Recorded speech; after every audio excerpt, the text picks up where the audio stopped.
It is February 14th, it is Valentine's Day, and we're going to show Whitetail a little love.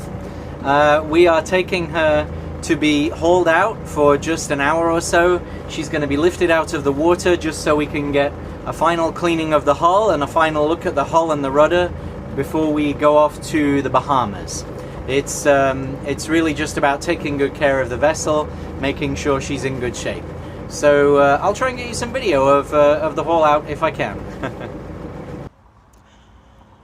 We brought Whitetail into the marina here, and she's just patiently waiting on D-Dock for her appointment with the lift here at Westland Marina down in Titusville, Florida. That lift is going to pull her out of the water just so we can have a look around, one last cleaning, replace the zinc on the propeller. We have a sacrificial zinc anode on the propeller that protects against galvanic corrosion, and we'll be able to have access to that and replace it.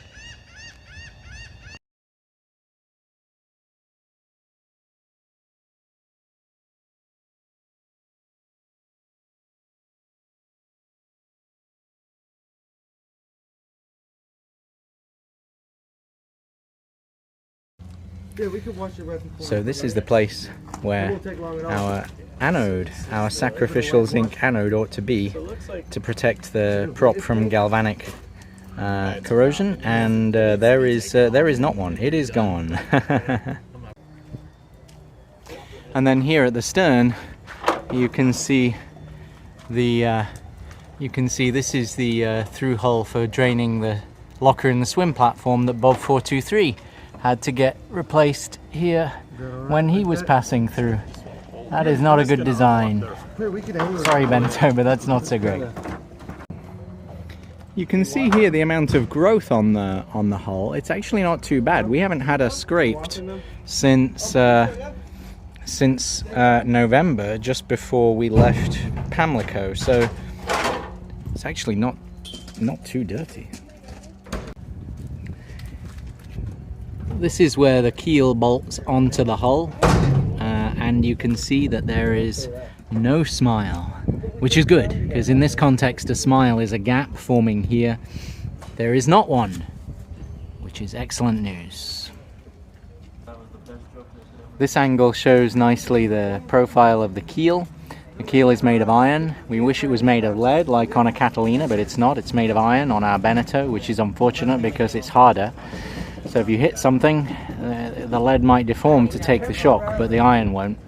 Anyway, you can see the profile of it, and you can see how we have the shoal draft version drawing only 4'9", I believe, which is nice. The regular version of this boat would have drawn more water, but that would make it hard to go into shallows. So this is nice for us. This works well for us. And here you can see the paddle wheel. This is the device that measures our speed through the water. It's always clogging up, which is unfortunate, because it means that it's hard for us to know how fast we're going. But anyway, it shows you where it is in the hull. If I back up, you can see it there ahead of the keel. You can see here our new zinc installed on the prop.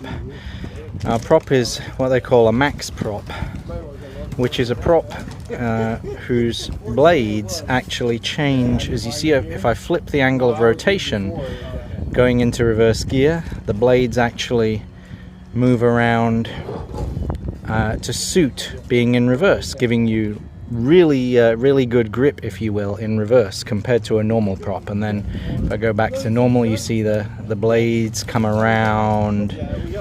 But to make that happen, there's a lot of complex internal gearing. So, you know, the disadvantage of this design is that it needs a lot more maintenance. The advantage is it's a much better prop in reverse than a normal prop would be. While Whitetail is out of the water, they're gonna pressure wash below the waterline. This should get off some of that growth, which will help her be more sleek in the water. From this angle, you can see what you might call her modern keel design, with a fin keel in the middle and a deep spade rudder at the back. This makes her very maneuverable. It makes her kind of fast. It also means that she doesn't get pushed sideways in the water when going upwind, so that's nice. All of these things are advantages compared to some of the older fashioned keels. This is an example of a more old-fashioned keel. You can see that the keel runs all the way from front to back, whereas we have a deep fin in the middle. They have a shallow keel that runs the full length, and then their rudder bolts onto the back of that keel.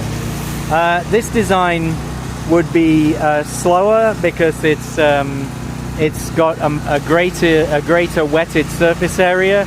It's also harder to turn, harder to tack when you're going upwind, and it gets pushed sideways in the water more possibly when you're going upwind. But there are advantages too. This design has a shallower keel, so he can get into shallower waters. His design also, out in the ocean, it would need less constant adjustment on the steering. It's going to track better, that's what they call it. It tracks nicely in the water, where ours might need more constant correction. So, you know, it's horses for courses. You work out what kind of sailing you want to do, and you get something that suits that. I mean no disrespect to this boat at all. It's just a different kind of boat is all.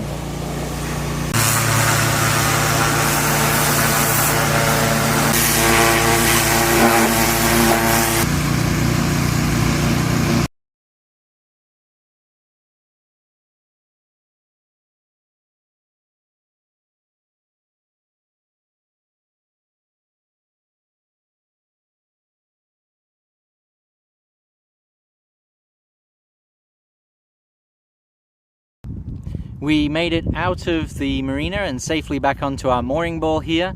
So this is pretty much the conclusion of our time in Titusville. I want to thank Titusville Marina for providing a great place for us to stay, especially during the strong windstorms the other night. I want to thank Westland Boatyard for the haul out. They did a terrific job with the haul out and the cleaning of the hull. Boater's Edge, want to thank them for looking at the situation with my zincs and also taking a quick look at my outboard. Want to thank Bob423 for recommending this place. It was a good recommendation. And also want to thank John Neal of Mahina for recommending that we should be on the lookout for some fire hose to use as anti-chafing gear, because I managed to get some here at Titusville Marina. $1 a foot, great price I think, for some really solid anti-chafing gear. So thank you, John Neal, for suggesting we be on the lookout for that. So it's been terrific. Heading off to Melbourne, Florida tomorrow, so we'll see what that's like.